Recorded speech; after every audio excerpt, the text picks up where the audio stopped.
నమస్తే, welcome to legend TV. ప్రస్తుతం మనతో పాటు ఉన్నారు Congress party fire band senior అధికార ప్రతినిధి, హైకోర్టు ప్రముఖ అడ్వకేట్ సామ రామ్మోహన్ రెడ్డి గారు ఉన్నారు. రామ్మోహన్ రెడ్డి గారు, నిన్న కేటీఆర్ మీ మీద 420 బుక్లెట్ రిలీజ్ చేసిన పరిస్థితి, మీ యొక్క హామీలన్నీ కూడా 420 హామీలు అమలు గాని హామీలు ఇచ్చి ప్రజల్ని భయభ్రాంతులకు గురి చేస్తున్నారు అని చెప్తున్నారు. నిజమే అంటారా? ఇప్పుడు అనవగాని హామీలు అనేటటువంటిది ఎన్నికల కంటే ముంగటి సంది కూడా పాత చింతకాయ పచ్చడి లెక్క పలుకుతూనే ఉన్నాడు. మరి ఆ రోజు కూడా ప్రజల ముందు మేము పెట్టినాం, మేమేం చేస్తాం అనుకుంటున్నాము, లేకపోతే మేము ఎట్లా కొట్లాడినాము, అధికార పక్షాన్ని ఎట్లా ఎండగట్టినాము అని కూడా మేము చూపిస్తూనే ఉంచినాం. ప్రజలు మా మీద నమ్మకం పెట్టుకొని మమ్మల్ని గెలిపించారు. అసలు ఫస్ట్ ఏమో వారంటీలే లేవన్నారు హామీలకి, ఈ 6 గ్యారంటీలకి వారంటీలే లేవన్నారు. మేము వచ్చిన తర్వాత మహిళలకి ఉచిత రవాణా అయినా, లేకపోతే ఆరోగ్యశ్రీ పైన 5 లక్షల నుంచి 10 లక్షలకు పెంచినటువంటిదైనా ఆ మిగతావన్నీ చేయలేదు కదా అన్నారు. మిగతావి కూడా ఒక్కొక్కటి తర్వాత మొదలవుతున్నటువంటి ప్రక్రియని జీర్ణించుకోలేక సామాన్యంగా ఏ యొక్క ప్రతిపక్షం అన్నా కూడా ప్రభుత్వం నుంచి సంక్షేమాలు కానీ ప్రజలకు మేలు చేసేటటువంటి ఏ నిర్ణయాలను కూడా స్వాగతించి తర్వాత దాంట్లో లోతుపాట్లు గిట్ట ఏమైనా ఉంటే దాన్ని ఎండగట్టేటటువంటి ప్రయత్నం చేస్తారు. కానీ వీళ్ళు మొదలు కాకుండా ముంగటనే కాళ్ళలో కట్టలు పెట్టేటటువంటి ప్రయత్నాలు మొదలుపెట్టారు. ఇది ప్రజలు గమనించారు. కానీ మేము చేసుకుంటూ పోతుంటే ఈరోజు ఒక బుక్లెట్ని మా హామీలే అని ఇచ్చినటువంటిది ఏంది మోసాలు ఏమన్నా, మా హామీలని ఇట్లా 420 అని పెట్టారు.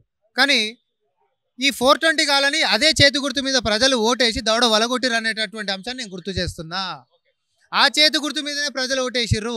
ఆ 420 కాలనే రేపు పొద్దున ఇదే చేతి గుర్తు ఆ 420 కాలి యొక్క నెత్తి మీద ఏం కాబోతుంది, భస్మాసుర రాష్ట్రం కాబోతుంది. కేటీఆర్ చెప్తున్నారు తెలంగాణలో కొట్లాడింది మేమే, తెలంగాణ తెచ్చింది మేమే అని చెప్తున్నారు. అలాగే తెలంగాణ గలం బలం దళం అన్ని మేమే అని చెప్తున్నారు. మేమే బీఆర్ఎస్ పార్టీనే శ్రీరామ రక్ష, ఎప్పటికీ ఇప్పటికీ ఇది కేవలం బ్రేక్ మాత్రమే. అసలు సిసలైన ప్రతిపక్షం ఏంటో చూపిస్తాం కాంగ్రెస్ పార్టీకి, అసలు సిసలైన టీఆర్ఎస్ పార్టీ ఏంటో చూపిస్తామని చెప్తున్నారు. నిజంగా టీఆర్ఎస్ పార్టీని మళ్ళీ చూస్తారా? తెలంగాణకి దళం బలం కాదు, మోసం ద్రోహం చీడ పీడ ఈ దరిద్రం ఈ బీఆర్ఎస్ పార్టీ.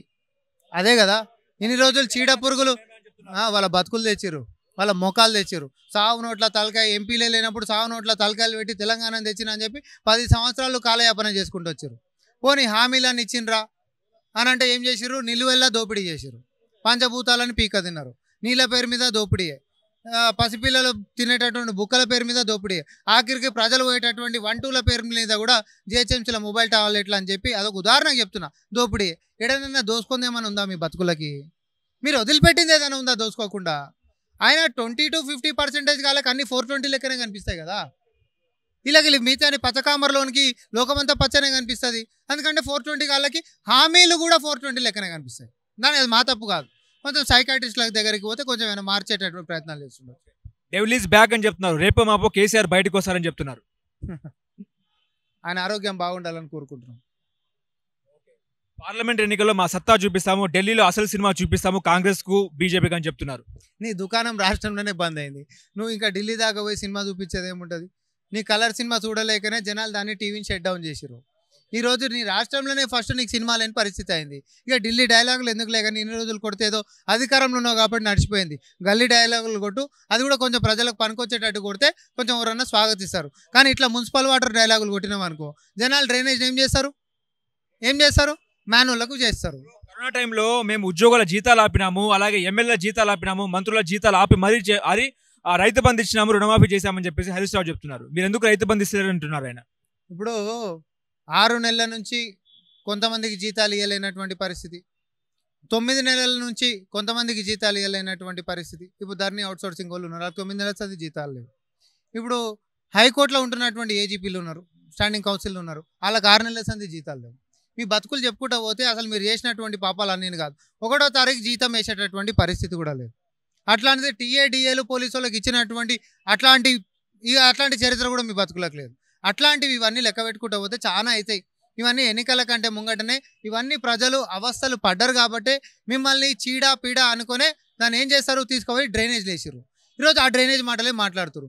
ఎందుకంటే ఆడికెంచి కూడా సాఫ్ సఫాయి కాకుండా ముంగటనే మీరు కొంచెం చేతావన్నీలకు వచ్చి ప్రజలకు కాంగ్రెస్ పార్టీ చేస్తున్నటువంటి సంక్షేమాలను స్వాగతించి ఏమైనా దాంట్లో ఏమైనా అటు ఇటుగిట ఏమైనా జరుగుతున్నాయి, లేకపోతే వెసులుబాటు ఉన్నప్పటికీ కూడా ఇంకా బాగా చేయొచ్చు, కన్స్ట్రక్టివ్ క్రిటిసిజం తోటి వస్తే కాంగ్రెస్ పార్టీ స్వాగతిస్తుంది. కానీ ఉత్తగానే కాళ్ళలో కట్టలు పెట్టాలి, అడ్డం అంటే అడ్డం మాట్లాడాల్సిందే. అవతల ఏం చెప్పినా నేను వినను, నేను అనుకుందే నేను మాట్లాడతానంటే అది ఇక మీ ఇష్టం.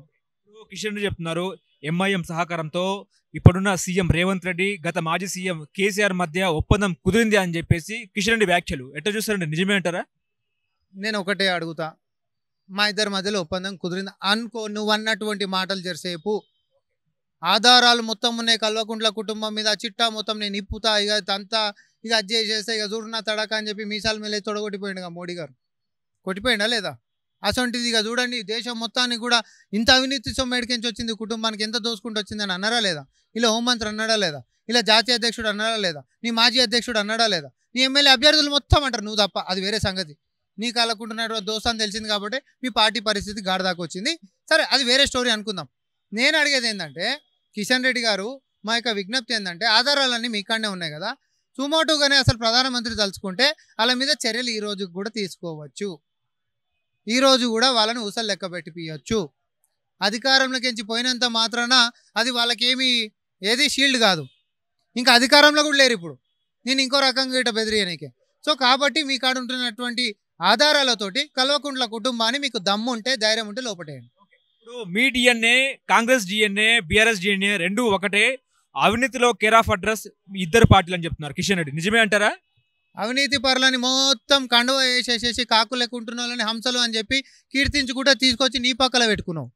అది అరుణాచల్ ప్రదేశ్కి నుంచి మొదలు పెట్టుకుంటే ఇక్కడ ఏపీ దాకా ఎవరైతే వ్యాపారవేత్తలు మొత్తం ప్రభుత్వాన్ని లేకపోతే బ్యాంకులను ఎగ్గొడతారో, ఎవడైతే అవినీతి చేస్తాడో, అవినీతి ఆరోపణలు కాదు కదా, నువ్వే ఆరోపణలు కాదు ఎన్నికలలో వినిచి లోపడదంతా అన్నోళ్ళని తీసుకొచ్చి నీ పార్టీలో కండువాలు కప్పి తర్వాత ముఖ్యమంత్రులను చేసినావు. హిమంత బిశ్వా శర్మ ఒక ఉదాహరణ చెప్తున్నా నేను. ఇట్లా ఉత్తరంకించి దక్షిణం దాకా దేశంలో ఉన్న అవినీతి పరులను మొత్తం తీసుకొని వచ్చి నీ పక్కల పెట్టుకొని నువ్వు ఈరోజు అవినీతి గురించి మాట్లాడితే దయాలు వేదాలు వల్లించినట్టు ఉంటుంది. అది మీకు గౌరవప్రదంగా కూడా ఉండదు, జనాలు ఉంచుతారు అది అట్లా మాట్లాడితే.